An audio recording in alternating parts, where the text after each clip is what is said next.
ये चर्चा आज हम कर रहे हैं। आज ही के दिन विजय दिवस हम मना रहे हैं। बांग्लादेश के मुक्ति योद्धा विजय दिवस मना रहे हैं। डेलीगेशन भी आया हुआ है, बांग्लादेश के लोग विजय दिवस मना रहे हैं। लेकिन एक विडंबना ये है कि जिस पाकिस्तान से अलग होकर बांग्लादेश बना और जिस पाकिस्तानी सेना के अत्याचार से परेशान होकर, प्रताड़ित होकर बांग्लादेश अलग बना भारतीय सेना की मदद से, आज वो बांग्लादेश पाकिस्तान बनने की राह पर है। बिल्कुल, इसमें कोई संदेह नहीं है। आप देखेंगे, पहले तो मैं अगर आप मेरे को इजाजत दें, मैं आपको, आपके तमाम दर्शकों को विजय दिवस की हार्दिक शुभकामनाएं देना चाहता हूं। जी, आपको भी। ये एक बहुत बड़ा मोमेंटस डे है, जबकि अब आप देख रहे हैं 2.5 साल से लड़ाई चल रही है यूक्रेन में और कोई अंत नहीं निकल रहा है, और भारतीय सेना ने 13 दिन में एक नया राष्ट्र खड़ा कर दिया। तो ये मुझे लगता है कि एक हमारे लिए बड़ी अच्छी बात है, और इसलिए मैं आपको मुबारकबाद। अब आपका प्रश्न मैं बताता हूं। देखिए, पाकिस्तान जो है वो हमेशा से बांग्लादेश में भारत विरोधी गतिविधियों में संलिप्त रहा है। बांग्लादेश जब वो ईस्ट पाकिस्तान था, तब भी भारत के विरोध की गतिविधियां वहां होती थी। निश्चित रूप से नागा रेबल्स के, मिजो रेबल्स के, उनके ट्रेनिंग कैंप्स ईस्ट पाकिस्तान में थे, सिलेट और इन जगहों पर। तो ये शुरुआत से, ये कोई नई बात नहीं है कि बांग्लादेश जो हिस्सा है बंगाल का, वो भारत के खिलाफ कार्रवाई करता है। लेकिन आप आज देखेंगे कि जिस प्रकार से बांग्लादेश तरक्की कर रहा था आर्थिक रूप से, कई मायनों में, मैंने पहले भी कहा था आपके चैनल पे, कई मायनों में वो भारत से आगे था। सम पैरामीटर्स भारत से आगे था वो। लेकिन अब क्या हो गया है कि वहां बिल्कुल अराजकता है। वजह सिर्फ इतनी है कि जो इस्लामिक कट्टरवादी है, जो उनकी वजह से तमाम एक्टिविटीज रुक रही है। आप देखेंगे कि इकोनॉमी सबसे ज्यादा हर्ट कब होती है, जब आप अपने नेबर के साथ रिलेशनशिप ठीक नहीं रख सकते। पाकिस्तान का क्या हुआ कि पाकिस्तान के 3 लैंड नेबर्स हैं, ईरान, अफगानिस्तान और भारत। तीनों से उनसे लड़ाई है। इसीलिए पाकिस्तान लगातार गर्त में जाता जा रहा है। और बांग्लादेश को भी ये बात रियलाइज करनी चाहिए कि कोई दुनिया की ताकत बिना भारत के उनको किसी भी प्रकार की मदद नहीं कर सकती। एक छोटा सा नेवल ब्लॉकेड लगाया जाएगा नीचे, उसके बाद चारों तरफ भारत ही भारत है। तो मेरे को लगता नहीं है इनको कोई समझाने की आवश्यकता है। अब ये समझाया कैसे जाए, क्योंकि अगर इस प्रकार के हालात रहे तो जो इन्वेस्टमेंट है वो वहां से हटेगा, और नया इन्वेस्टमेंट आने का तो सवाल ही नहीं पैदा होता। तब आप देखेंगे कि वहां पर बहुत जबरदस्त महंगाई बढ़ेगी, और बहुत जबरदस्त तरीके से आपकी आर्थिक डेवलपमेंट जो हो रहा था वो, मुझे लगता है, स्टैंड स्टिल हो जाएगा। ये बात समझ में इसलिए नहीं आती कि क्यों नहीं रियलाइज कर पा रहे हैं। देखिए, मैं एक बात और बताऊंगा कि बांग्लादेश के आर्थिक प्रोग्रेस में जो उन्होंने अर्थव्यवस्था अपनी इतनी सुदृढ़ कर ली थी, उसमें भारत का और बांग्लादेश में बसे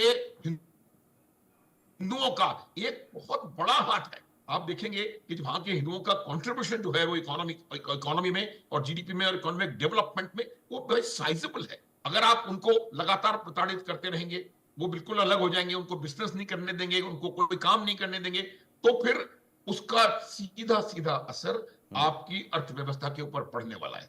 दूसरी बात मैं और बताना, क्लियर कर देना चाहता हूं बांग्लादेश वालों को, पहले भी कह चुके हैं हम ये बात, कि मिलिटरीली बांग्लादेश कुछ भी नहीं है भारतवर्ष के सामने। कुछ भी नहीं, मतलब जीरो।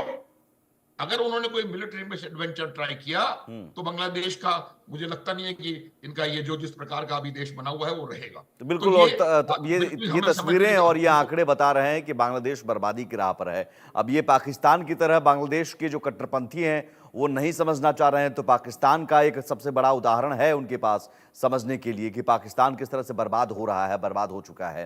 लेकिन फिर भी ये पाकिस्तान की तरह राह पर बांग्लादेश है, और कैसे कि पाकिस्तान की तरह बांग्लादेश भी धर्मांध हो चुका है।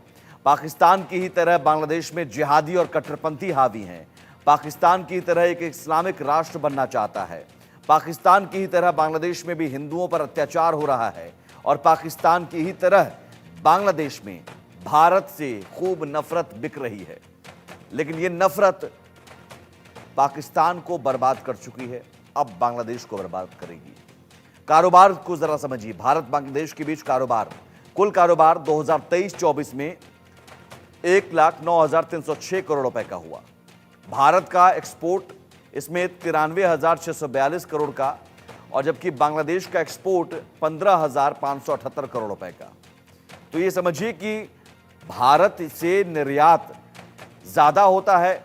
हम करीब करीब 6000 से भी ज्यादा सामानों का निर्यात करते हैं और 1100 सामानों का आयात करते हैं। तो यहां से बहुत ज्यादा सामान जाते हैं, उसकी सप्लाई कम हुई तो हालत खराब होने लगी है बांग्लादेश की। लेकिन फिर भी संजीव श्रीवास्तव जी अब ये जा रहे हैं IMF के पास, ये जा रहे हैं एशियन डेवलपमेंट बैंक के पास, ये जा रहे हैं वर्ल्ड बैंक के पास कि हमें भीख दे दीजिए, हमें खाना खाना है, लोन दे दीजिए। लेकिन सवाल यहां पर यह है कि आटा चावल तेल खरीदने के पैसे नहीं, खाने के पैसे नहीं है, लेकिन चीन से इन्हें चाहिए फाइटर जेट। जी जी, देखिए ये जो सुमित जी स्थिति है, ये इस बात को दर्शाती है कि जो वर्तमान की अंतरिम सरकार है, वो अपने राष्ट्र के हितों को और दूरदृष्टि के साथ काम नहीं कर रही है। राष्ट्र के हितों के साथ वो खिलवाड़ कर रही है, और एक ऐसे समय में कि जब वहां पर कानून और व्यवस्था की स्थिति को सुधारने की आवश्यकता है, कट्टरपंथियों पर लगाम लगाने की आवश्यकता है, और वहां पर जो एक लोकतंत्र का जो भविष्य जो अंधकारमय स्थिति में दिखाई दे रहा है, उसको फिर से रिस्टोर करने की आवश्यकता है, जल्द से जल्द इलेक्शंस कराने की आवश्यकता है। ऐसे विषयों पर ध्यान न दे करके पाकिस्तान से हथियार मंगाना, चाइना के साथ डिफेंस डील वगैरह करना, जाहिर है कि ये एक शॉर्ट साइटेडनेस है। नहीं तो और पाकिस्तान और ये चीन आपको लगता है इनका पेट भर पाएगा? और खासतौर पर तब जबकि पाकिस्तान खुद भीख मांग रहा है।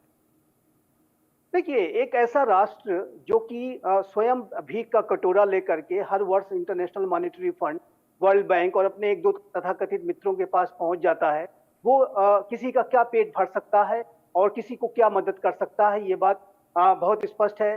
और जाहिर है कि अगर पाकिस्तान बांग्लादेश में किसी तरीके का कोई अगर प्रभाव डाल सकता है, तो वो कट्टरपंथ को बढ़ावा देने का जो कुप्रभाव है वही डाल सकता है, सुमित जी। और ये जो पूरी जो स्थितियां हैं जो बांग्लादेश में बिगड़ी हैं, वो पाकिस्तान के जो कट्टरपंथी जो आतंक परस्त ताकतें हैं, जो वहाँ की खुफिया एजेंसी ISI है, वहाँ का पूरा जो एस्टेब्लिशमेंट है, वो चाहता है कि बांग्लादेश की स्थिति तो वैसे ही कर ली जाए जैसे कि पाकिस्तान की है। और मैं यहाँ पे बांग्लादेश के संदर्भ में सुमित जी बहुत स्पष्ट रूप से कहना चाहता हूँ कि बांग्लादेश के लोगों के साथ भारत का कोई बैरभाव नहीं है, कोई विरोध नहीं है।